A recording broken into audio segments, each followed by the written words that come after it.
that has to do with not only your pregame with your partners, but also your pregame at the table this year.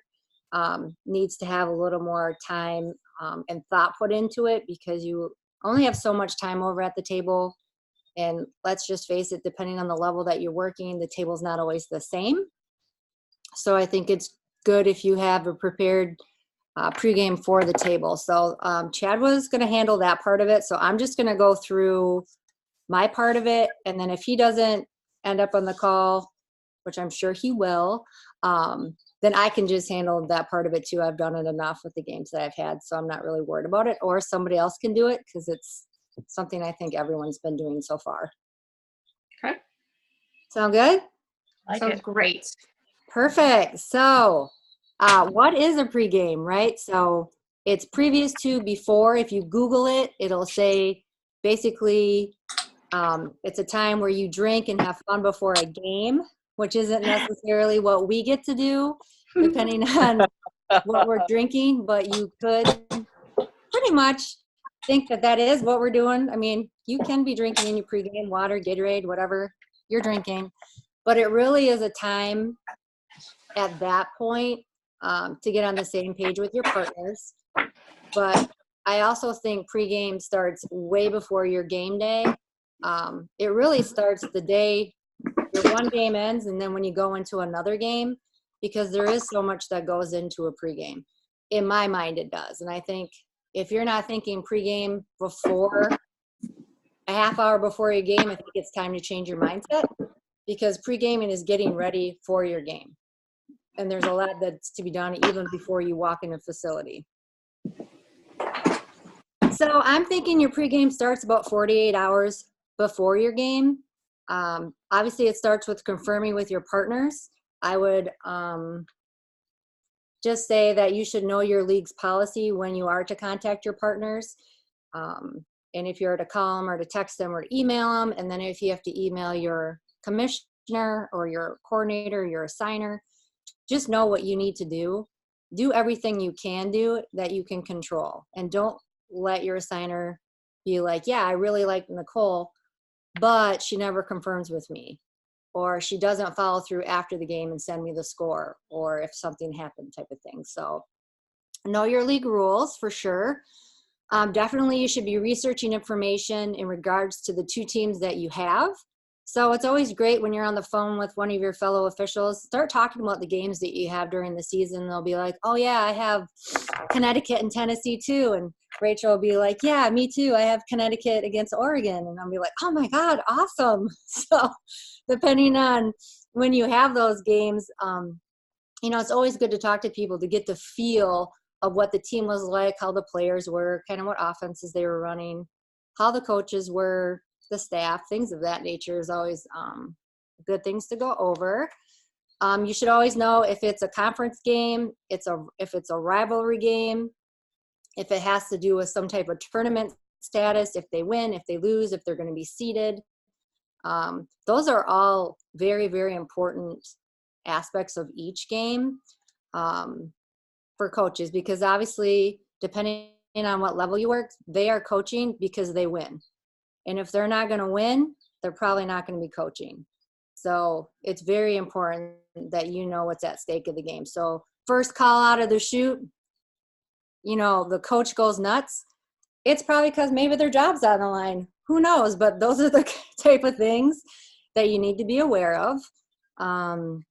Also about difficult coaches, bench decorum, and if a team is known for something, or, we have a team in the GLIAC, and it's no secret, like Grand Valley will stand up anytime their team is on defense. They are just up. And their coaches are up, and they'll tell you it's because they can't see. And, just nip that in the butt. And you can't have that. But obviously, if it's the middle of the season and that team is standing up, all the officials before you probably didn't take care of it. So those are the things you just want to make sure you go in there and do what you're supposed to do. Definitely for me, I take a lot of pride in eat, rest, and move. So I'm telling you, you need to get the right amount of sleep. Obviously, no one is the best version of themselves on a couple hours of sleep. And your body needs to rest. And sometimes you just need to learn how to do that. A lot of us could be obsessed about going to the gym, like we can't miss a day at the gym. Like that's ridiculous, because one day at the gym is not going to make you skinny. One day missing the gym is not going to make you fat. That's all about consistency, right? So some things that I do to help my body rest. Number one, if you can nap, awesome. Epsom salt baths, whether you get home from a game and you soak in that tub at night, or maybe like the next day if you don't have a game, stretch, sauna, steam room, new shoes, get a massage, like all these things that at least will let your body relax is really going to help. Because a lot of times you can get on the court and your mind is awesome, but if you can't move your legs and you look like you can't move your legs, that's what they're going to be talking about. We had that ref last night that couldn't run. Like she was limping. Oh yeah, I know who that was. She had my game 2 weeks before, type of thing, right? So definitely let your body rest. Definitely, some of us are getting older and the kids are not. So, right, they all stay the same age. So do what you need to do to keep your body rested and feeling great. I want to talk about just traveling in general for your pregame, right? So a lot of people go by car, plane, or you carpool. So you want to make sure you can control your environment the best way that you can. So if you are carpooling with another official or a group of officials, clean your car, right? Make it a nice environment for people to ride. If you have like a 2 and 3 hour drive, make it a nice environment for people. Make it smell good. Like, come on, people. Nobody feels better than if you have a clean car, you're not distracted, right? Have your partner's mobile numbers ready. Obviously, you have them in your apps, you have them in your phones, but if you don't have them readily available, you shouldn't have to search in your phone for this stuff. And what if your phone dies and you have to go, oh my God, use a payphone? I don't know. Something happens. You better be able to get a hold of your supervisor and your 2 partners. And you just need to be able to figure that out. Have a great call list, right? So my pregame, when I get in my car and I'm traveling, you know, I've got like a top 5 I call. First person I call is my mom. Always on the road, I call my mom, right? Call my sister. You know, you have these people in your life that you call that you don't get to see, that you're missing out that day. You don't get to hang out. I call my nieces, I call my nephews just to say hi. We talk about where I'm going, what they're doing. Just things to relax you a little bit, but just have that routine, because it'll just be a good thing for you on the road. It won't be your mind wandering type of things like that. Definitely a music playlist is always a fan favorite of mine. I make sure that I have my music playlist ready, or I have about 10 different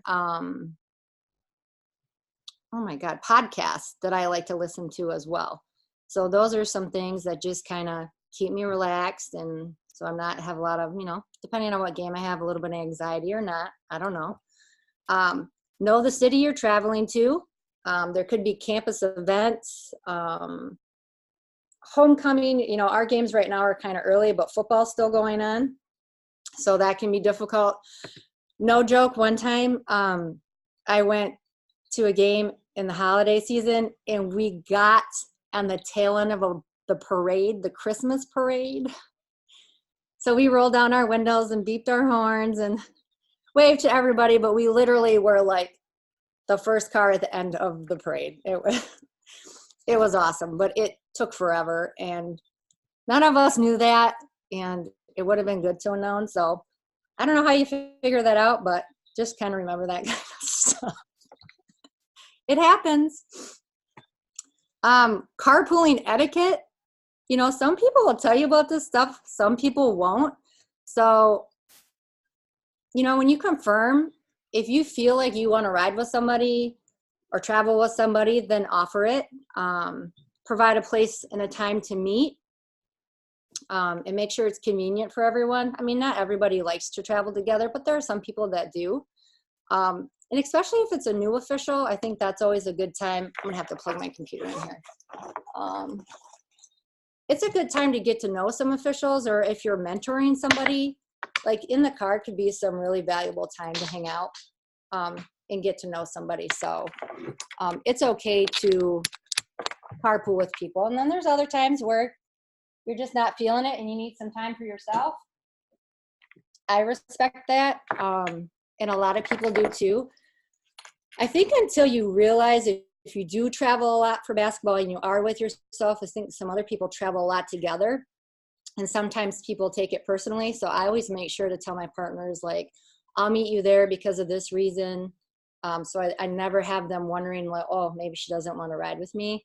But really, I'm just telling them they probably don't want to ride with me. So maybe one of those things. Meals, if you are not the driver and somebody is driving to a school, you need to buy that person's meals that day, right? Be kind. Like, driving is a task. Taking your own car is a task, right? You're going to give them gas money, hopefully, or you trade off the ride. But I think it's always customary to pay for that person's meal, whether you're going to ride with them again or not. Like, it still is a very nice gesture. If you're packing some snacks, it's okay to share. Like, sharing is caring. Pack some snacks for your partners. People always appreciate that. And they'll tell you no if they don't want it. That's fine. I'll just say, don't be the person that never drives. I don't think that's fair. Don't use an excuse why you can't. And I'll tell this to my friend, like, to her face. Like, she never drives. She's like, my car is too small. I'm like, then rent a car. Like, it's your turn to drive. Rent a car. Get a two-seater bike. I don't care. Figure it out. Like, it's your turn, right? Like, or someone will be like, well, I don't want to put the miles on my car. Well, who does? But this is part of the game. It's part of the business. So suck it up and do it. If you rent it, if you lease your car, you lease your car, but it's not my fault that you have too many miles on your car. Like, sorry, but it's your turn to drive. So I don't know, just always be mindful of that. Definitely, I would say know where to park ahead of time and figure it out if you haven't been to a school. That can waste so much time of your day. And, you're kind of probably pulling in 15 minutes, 10 minutes before you're supposed to be there. That makes me very anxious if I can't get to my parking spot where I need to be. And then all of a sudden, like, I'm considered late. Right? So if you've never been to a gym, ask your partners where the best place to park is. Look on their websites, just kind of figure that out. Don't leave that up to chance when you get to these facilities, especially these universities. If they have stuff going on and you have to park in a different lot that's 5 blocks away, like, that's going to take you some time. Anybody have anything to add at this point? I just feel like I'm lecturing. I died when you told me that you ended up in the end of a parade. It's true. Dead. I love everything about that. Like, it's true. I've never seen that coming. So I have nothing to add. I just wanted to say that was hysterical. Oh, it happened. Okay, I'm just going to continue, everybody. All right, so, oh my gosh, we're going to get to the locker room part here, right? So, so most people, when they get to a facility, have a redundant routine that keeps them focused before a game. And I would say that's probably one of the biggest things that helped me is when I get to a facility, I already know what I'm going to do. Like, I have a routine. It's comfortable. I don't have to think about it. It's what I do. And so I'm super relaxed when I get there. If I start getting to a gym and I don't do the routine that I have, I just find myself, like, not relaxed. Like, did I do this? Did I do that? Did I warm up? Things of that nature. So that always helps me. If you're somebody that needs to see a trainer, you need heat, you need ice, you need to be taped, you need to be stretched. Get to a facility with enough time that you take care of that and you don't interrupt the actual pregame that the official is going to run that day. So we all know what our role is when we get to the gym that day, whether you're the U1, U2, or you're the referee. But be mindful and be respectful of the referee that day, and don't be interrupting their pregame or don't give them enough time to do their pregame. So if those are some things you have to do, let the R know, hey, I'm going to do these couple of things. Would that be okay? When did you want to pregame? Did you want to do it before we get dressed? After we get dressed? Everyone's different, but at that point in the day, your boss is the R, right, in that locker room. So be mindful of what the leader wants to do that day, and you're under their roof and you go by their rules type of thing that day. Music always lightens the mood. A lot of people will wear headphones and kind of keep to themselves, but I think it's kind of nice when you walk in and there is some music playing. It just kind of lightens the mood for everybody, instead of feeling like you can't bother somebody or you've never worked with somebody. It's just that pregame is an environment where it just makes everybody relax a little bit. So I always say, just do the best that you can to make everyone feel comfortable. We are in the business of people, right? So it's not everything's just very structured and rigid. There are 2 other people that you have to work with that day. So just be mindful of that. I think it's also awesome if you ask questions how they're doing, how their day's going, how their family's going. Whether you work with them once or twice, you probably will work with them for the next 10, 15 years. So you're going to grow up with their kids. You're going to grow up with their families. It's always nice to know a little bit about people, and it actually will make you relax in the locker room as well, which will actually, I think, continue on the court as well, feeling a little more comfortable that you have had some time to interact and kind of adjust to that person. I think is always a good thing. So your crew pregame in general, I think you need to know the strengths and weaknesses of the teams in general, but as well as your partners. And I don't mean weaknesses that, oh, I don't like you, or someone said you're a bad official type of thing. When I think of weakness, I just think of, if I'm on a Division II game and I have a new official working with me, probably and they haven't worked a Division II game before. So I think the media timeouts will be difficult for them because they haven't done media timeouts.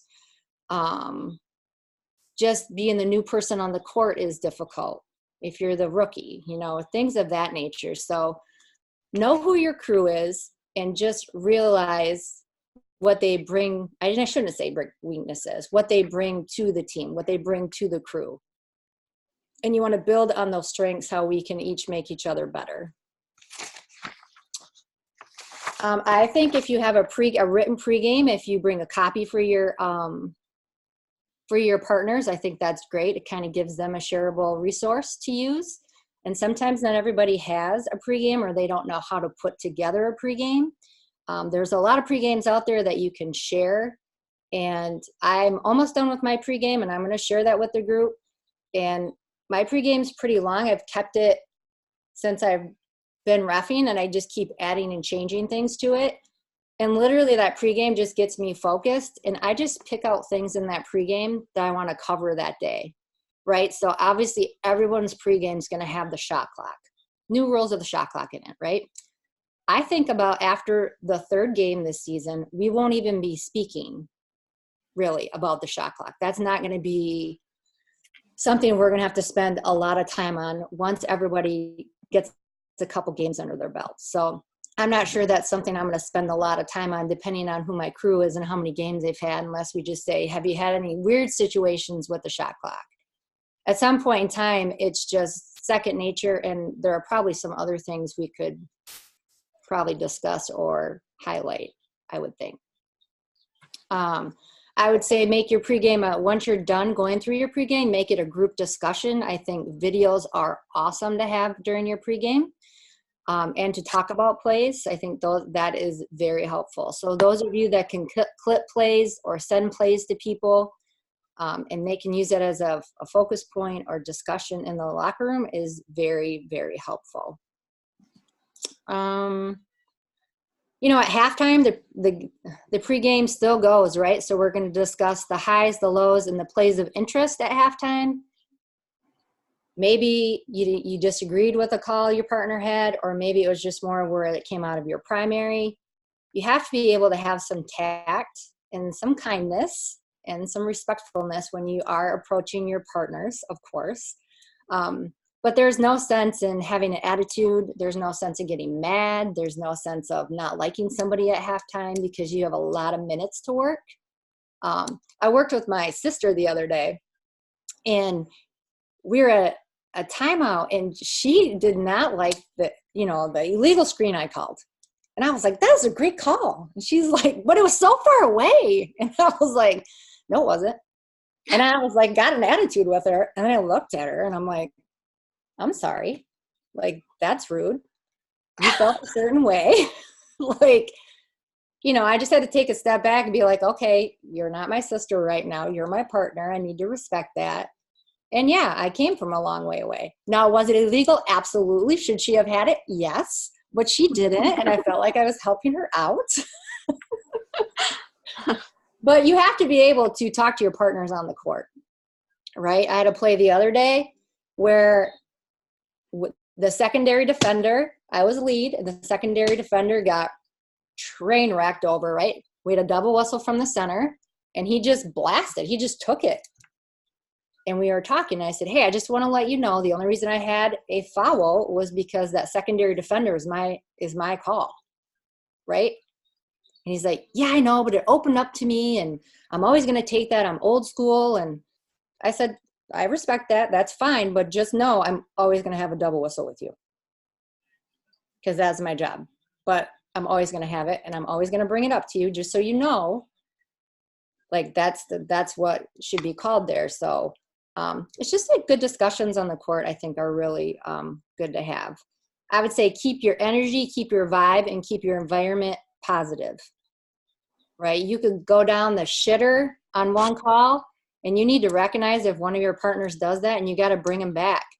You got to figure out how to bring yourself back, right? Because we have to be able to make progress. We don't need to have perfection, but we have to make progress and move forward, because the signers want to see if you can rebound from a bad call. I don't think anybody expects us to be perfect, but I think they expect us to adjust and move forward. And if you get a call wrong in the first period and you still haven't let it go in the third period, like, we got some work to do, because you just can't do that. You can't be your best official, best self if you're doing that.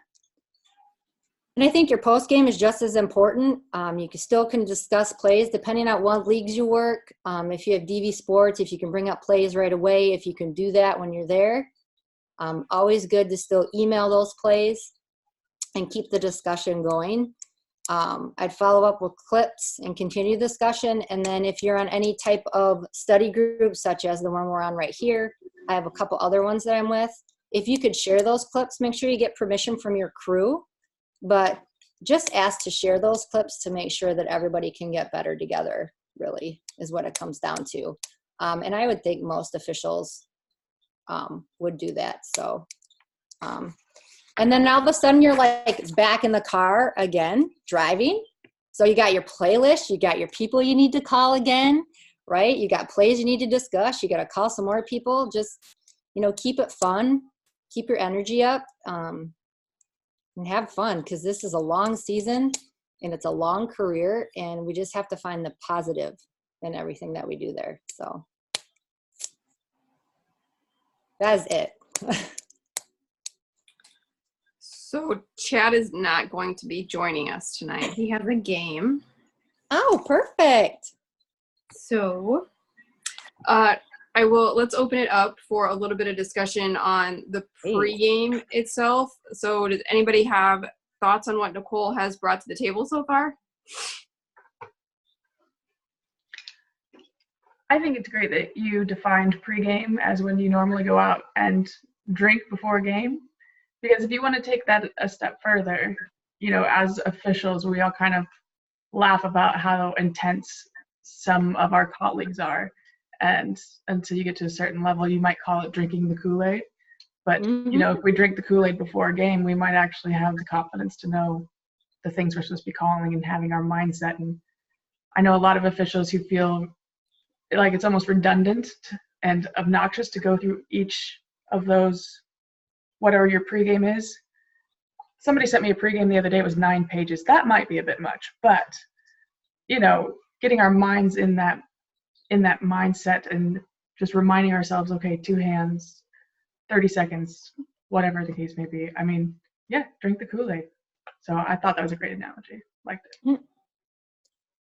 Yeah, I wouldn't worry so much about the pages of a pregame. And I think it's important that everybody create your own pregame. It is so easy to copy it from somebody, right? But that's what that person needs, 9 pages. But you don't have to take every single thing out of the 9 pages. You just take out the highlight things that you want to talk about, but you always have a point of reference that you want to go through. Or somebody has a question, you may have something outlined. Like my pregame is a lot of pages. But if somebody has a question at that point in the pregame, I more than likely have the answer in there somewhere. But it's a really, really good exercise to like write your own pregame. You can't get it wrong. You cannot get a pregame wrong. The only thing you can get wrong is not having one. That's what I think. I would actually agree with that 100%. Anybody else before I have 2 thoughts so far, but I would like to be last. So anybody else have thoughts, questions, comments?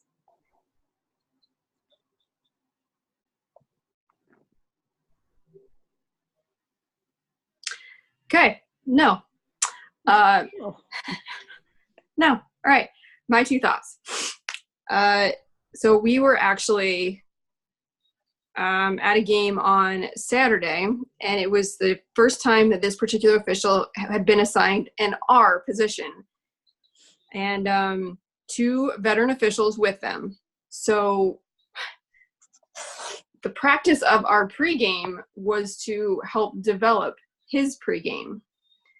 And the one thing that I think, 2 things that I think are most important about a pregame is, one is find what's most important to you, because what's necessarily important to, I mean, we all have our rules. We have the things that we have to talk about, but what is the one thing that is very important to Rachel? What's the one thing that's very important to Frank? It may not be the same thing that's important to Nicole. Nicole may be an excellent communicator. Rachel may be an excellent play caller. And Frank may be able to talk to the coaches like no one else, right? So each one of those people is going to bring a strength. And that's also something unique that's going to center you on your pregame. So I would challenge everybody to find the one thing that they find most important. And examples: communication, consistency, game management. Could be the thing you're really good at, or it could be the thing you're really bad at. Packing a cooler. Packing a cooler. Yes. Corollary to that is, once you find that one thing that you can center your pregame on, it's going to be really easy then for you to grow your Venn diagram of your pregame. Because once you start talking about POEs, so in this particular instance on Saturday, the official's biggest thing was communication. So I challenged him to think about how can you bring in the points of emphasis surrounding communication, so it's comfortable for him, and it's getting what's the best way to say that? It's emphasizing to his crew that communication is super important to him, but not to the detriment of bringing the POEs into the pregame. Does that make sense? I see 2 people nodding. Okay, I'm gonna go with it. Yes. Okay. Second thing that came to mind is, everyone has a unique personality, and Nicole repeatedly said that we are people, not just referees. So why do a cookie cutter, very bland pregame? Why not bring everybody's personality that is unique into pregame? It allows, if you've never worked with them, Frank, I've never worked with you, so you don't know my personality. I don't know your personality. I guarantee you the first time I meet you, I will make a cheesy joke. That's just who I am. And if you don't like it, I apologize. But If you bring your personality into it, it makes it more personable, and I'm going to know you as a person, not as official. I'm going to trust you more as a person than I am official because I've never worked with you before. Make sense? So what you're saying is I should have a disco ball for each of my pre-games to be jamming to music. Ixing And disco Nicole ball is day. saying yes. No. If you could develop an app, a disco ball app, and okay. I bet you they make one. Go on. Oh, please. You didn't buy the one I sent the link for? No, because I already have one. Oh. That's in my desk somewhere. All right. Has everyone had a chance to be an R and to facilitate a pregame? Yes.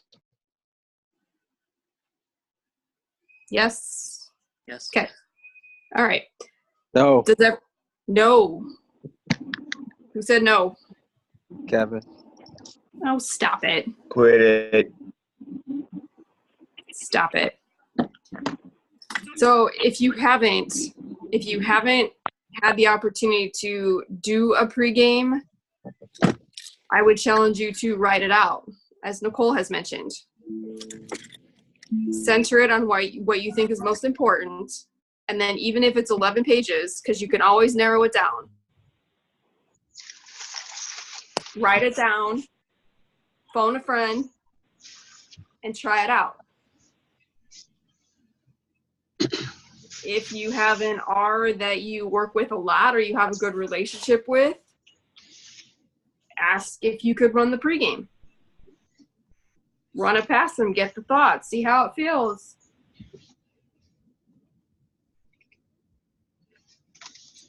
Any other thoughts on pregame? Kevin, since you've never done one, do you have any enlightening to say? Okay, yeah. I would suggest everyone should have certain things that they feel comfortable or they want covered in their own pregame. So I would suggest that if there's something that you need covered in your pregame, that even if you're not the R, and if you're not the R and they don't cover resumption of play, well, put that on your checklist that you need resumption of play covered in a pregame. So if they don't bring it up, and hopefully if they're polite enough to ask you towards the end, is there anything else you all would like to add? That's your time to complete the type of pregame that you need. Does everyone understand that? Yep. Yes. So if there's something, because you have some people that have a lot faster pregames and maybe not as thorough as Nicole's pregame was.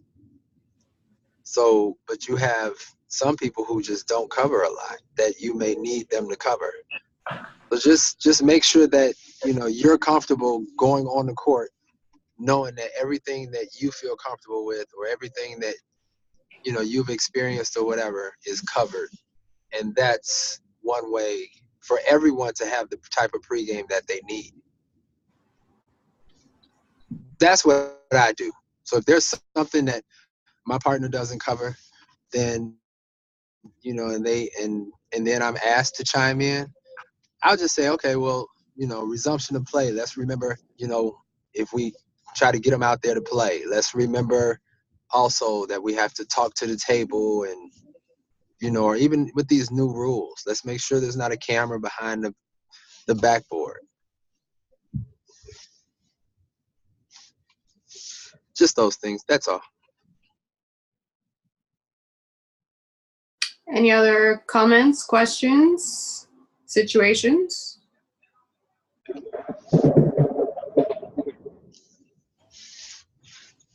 Okay, Nicole, you got Chad's part.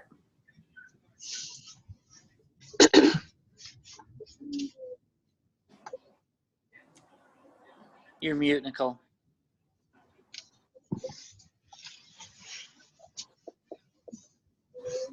Thank you. I definitely think your pregame earlier in the season is probably going to be a little bit different than your pregame mid-season or later in the season, just because of our new shot clock rules.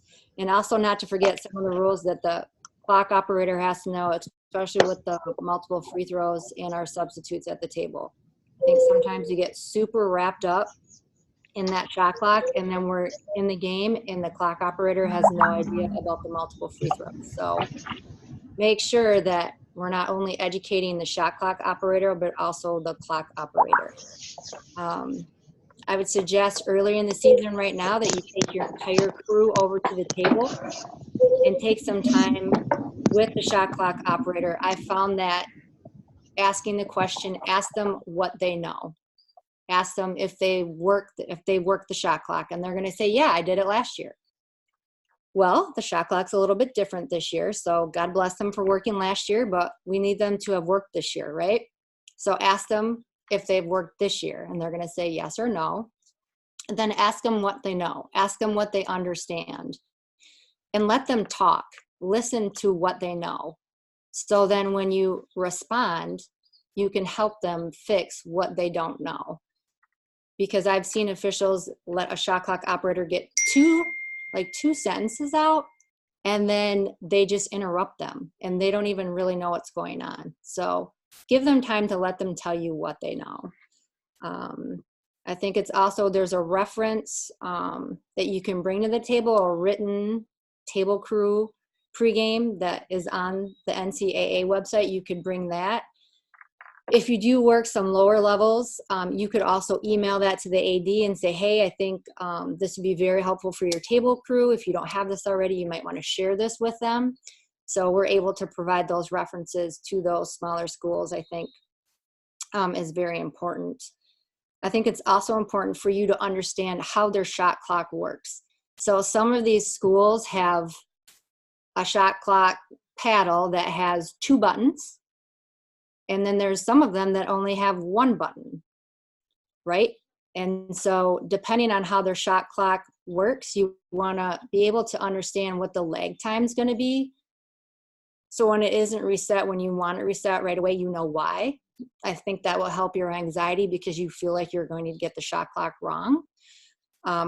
You're not going to get it wrong. Either at any point in time, they're going to get 20 seconds, right? And if they put it to 30, they're going to have maybe 10 more seconds. So it's not like in 2 seconds that shot clock is going to go off.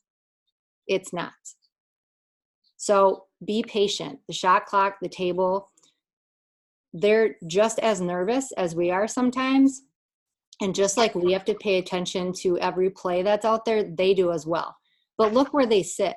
They sit at the middle of the floor, right? And sometimes they can't see what we see, or they see something different.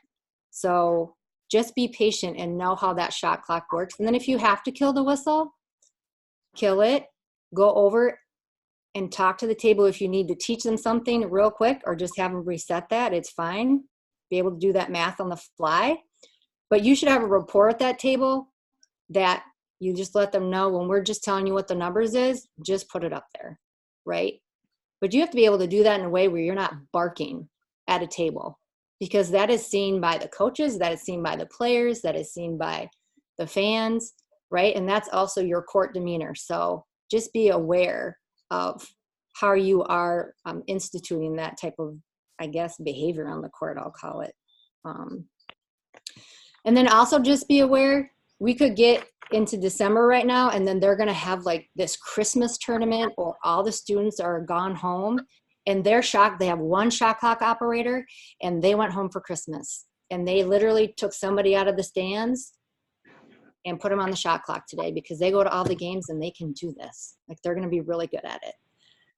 So don't lose focus. Make sure you're always going over there to make sure who the shot clock operator is and if they've done this before, because you're going to get that one student that they just pulled to do it, and it can make for a long game. So always be aware who that is. And especially, like I said, you get these Christmas tournaments coming up, or you'll have an alumni game or something like that, and they schedule officials for it. So, I think that's really important. And I think at halftime, before you go into that locker room, make sure the table is good. If they have any questions, that'd be a good time to talk to the table because you have a little bit of time to do that. Or if you need to come out a little bit earlier after halftime, if you need to spend some time with that table too, maybe just on a couple plays that you remember, kind of walk them through that. I think a couple times I was able to do that with a couple shot clock operators, and it really helped just to talk that through and why it was the way that it was. If you're finding you have a lot of coaches that have a lot of questions, if you come out early after halftime and you can get to one of the assistants or help them out real quick, I think they really would appreciate that. That would help with your rapport as well with those coaches. So it still is a learning opportunity for a lot of people right now with the shot clock. So that's all I have for that.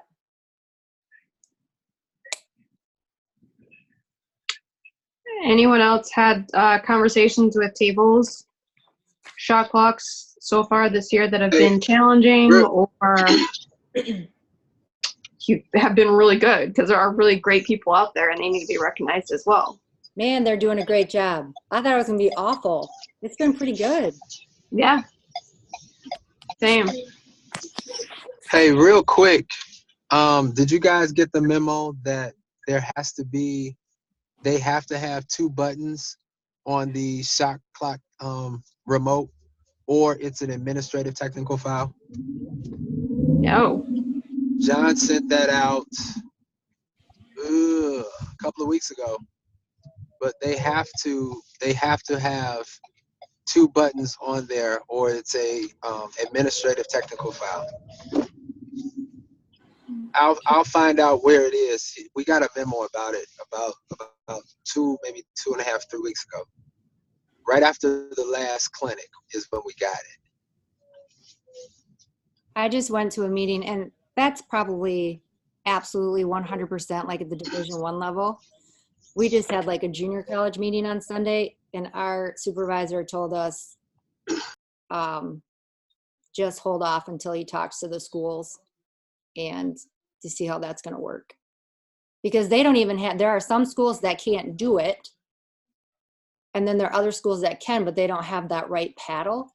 So he said we just need to hold off because the conference might, I think lower levels, they might do something different. I don't know. So Okay, well, let's just make sure. Let's just make sure. I mean, whatever your supervisor says, then that's what it is. But just be prepared that at the top level, coming from John Livingston, and I think everyone is under that umbrella. They're supposed to have it, and if your supervisor says it's okay, then it's okay. But just know, you may have to enforce that.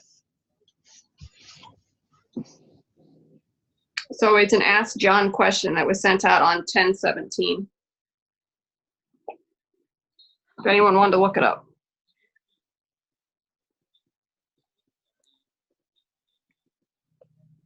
Okay, any comments or expounding thoughts? Rules quiz came out today. Yes. Yes. Before we have that, because Kevin and I are gonna have another call, I believe Thursday, to go over that first quiz.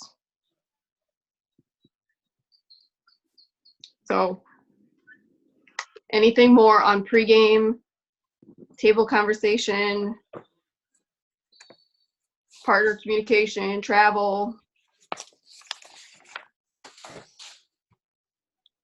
I just asked Kevin today, we had probably a 20-minute conversation, 30-minute conversation about travel. And it's my first time going to Dominican University. I had to ask a student where the gym was because they have 2 gyms on campus. That student didn't know where it was. Had to ask another student. That student didn't know where it was. I was late. So also utilize, if you're new to the conference, new to the area, new to any of the schools, there's one person that you know has been there. So utilize all your resources.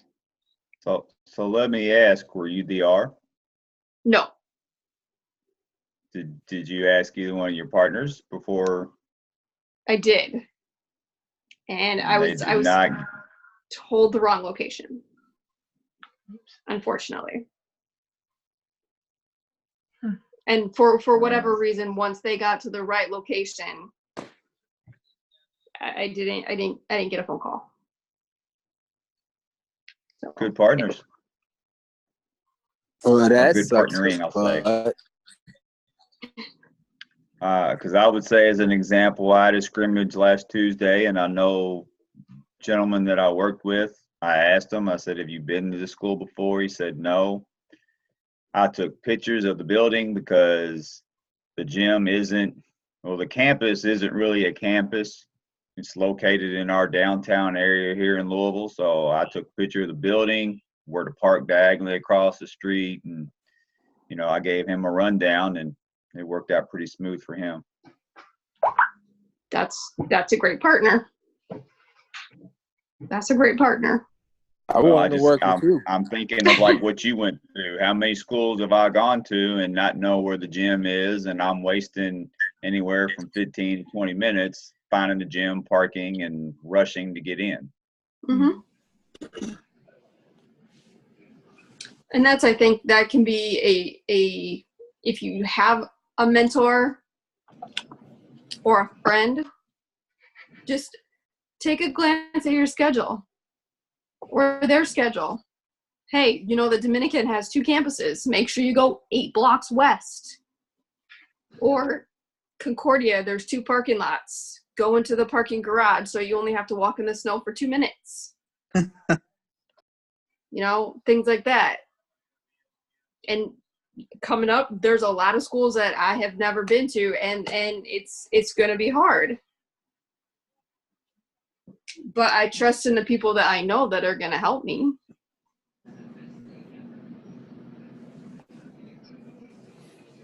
I have the flexibility. I'll probably leave a little earlier, and if I'm super early, then oh well, I just get to do some extra reading. Yes. Well, I've always adapted the phrase: if you're early, you're on time. If you're on time, you're late. Mm-hmm. So if you're supposed to be there at 5:30, try to beat whoever the referee is. Try to beat the referee to the arena, especially for you younger officials. It's your first time in your leagues. If you got to be there at 5:30, be there at 5 o'clock. Show your referee that you pay attention to detail. That's the beginning of the trust. If you are the referee, you should be there before 5:30, because 9 times be in a conference that you've been in for a while. You're going to a school that you've gone to a couple of times, so you should know the of the land. So there's no reason for you to be late. There's no reason for you to be on time, or should I say? That makes sense. So plan on being to your arenas at if your tip off is at 7, plan on being there at 5. If your tip off is at 1, 11 o'clock.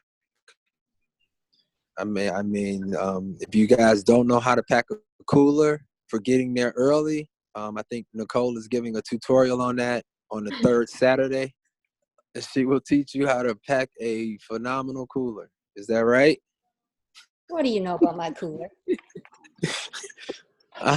She carries a lot. I'm just telling you. She packs a cooler, but she's never late for her games. So just be prepared for the unexpected. If you're going into a city where there are a lot of train tracks on a Saturday afternoon, be prepared for a CSX or a Burlington train to come running through there. Those trains are usually 130 cars, which will take about 15 to 20 minutes away from you. Hello? We can hear you now. Hello? We can hear you. Woodrow. Still there? I'm here. Okay. We lost you for a little minute. So just detail, guys. I That's all found that it's usually the closest official that's always the latest. Because you get into a comfort zone. I know it's going to take me 20 minutes from my work to get to Concordia. Well, the one day I rest on that, I'm going to be 30 minutes. And I'm late. And the one time you're late, your supervisor's in the locker room waiting on you. Correct. So don't bank on it.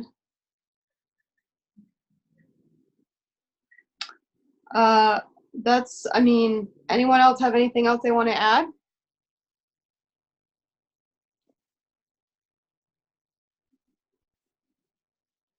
Okay. Crickets. Good job. I will Good say, job, Nicole, Nicole. I think you did a really, really nice job, and I love the fact that you brought in the personal side of it. The driving, the buying gas or buying a meal, No. just being reciprocal in etiquette. Sometimes you just don't know how to handle that.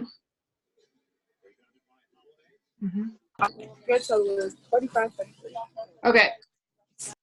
So, as I mentioned, we're going to have a meeting on Thursday, 6 o'clock, to talk about the quiz that came out on shot clocks. Yeah. So do people like doing the two-person presentations? It's worked really well so far. Yeah. I didn't have Sweet. any issue with it. I love it. What'd you say, Rachel? I said I didn't have any issue with it. Okay. Good. So if we're having a Thursday meeting, do you guys also want to have a Wednesday meeting and have 2 additional people do it? Or do you like Sundays better? Well, the season's about to start. And I know personally, Sundays are generally my travel days. Okay. So it'll be tough. I'll either be in the airport or in a car. So Where are you right now? In a car?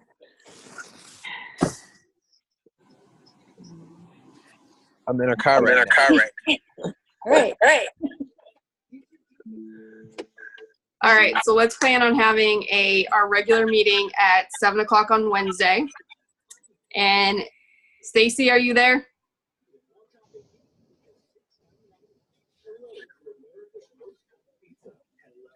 Okay, maybe. Aaron, you hear me? Sorry, I'm here, but I'm making muffins. Ooh, good for you. That's why I'm not on video, so I'm multitasking. I can do that. Awesome. So, Stacy, you and Aaron are responsible for this Wednesday's meeting. Jen, I've got games all week until Sunday. Okay, you are not responsible for Wednesday. Sorry. I was just going to say, I got games Tuesday through Saturday this week. Okay, you're not responsible either. I'll do it next week, I promise. Hey, What's that? I'll present on Wednesday. Okay, so Aaron and Stacy will have the next Wednesday. Kevin's got this Wednesday. And then it's going to be a quick meeting on Thursday to go through quiz 1. Is that good with everybody? Solid. All right. So the quiz on Thursday is going to be at 6 o'clock Central Standard Time, and then your Wednesday meeting will be at 7.